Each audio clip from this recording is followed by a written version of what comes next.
शिरसा देवं गौरीपुत्रं विनायकं भक्तावासं स्मरेन्नित्यम् आयुर्कामार्थसिद्धये।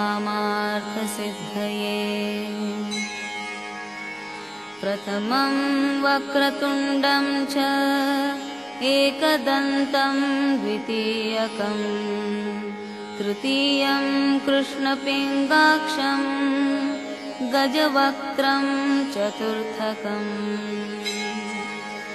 लम्बोदरं पञ्चमं च षष्ठं विकटमेव च सप्तमं विघ्नराजेन्द्रं धूम्रवर्णतथाष्टकम् नवमं भालचन्द्रं च दशमं तु विनायकम् एकादशं गणपतिं च द्वादशं तु गजाननम्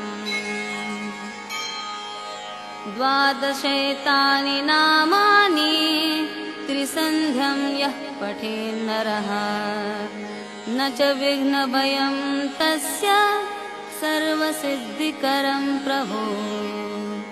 विद्यार्थी लभते विद्यां धनार्थी लभते धनम् पुत्रार्थी लभते पुत्रान् मोक्षार्थी लभते गतिम्।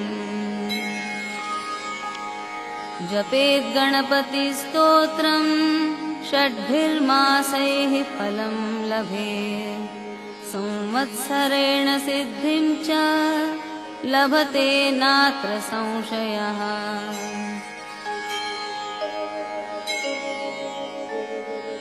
अष्टभ्यो ब्राह्मणेभ्यश्च लिखित्वा यः समर्पयेत् तस्य विद्या भवेत् सर्वा गणेशस्य प्रसादतः।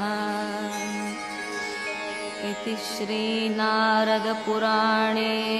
सङ्कटनाशनं नाम श्रीगणपतिस्तोत्रम्।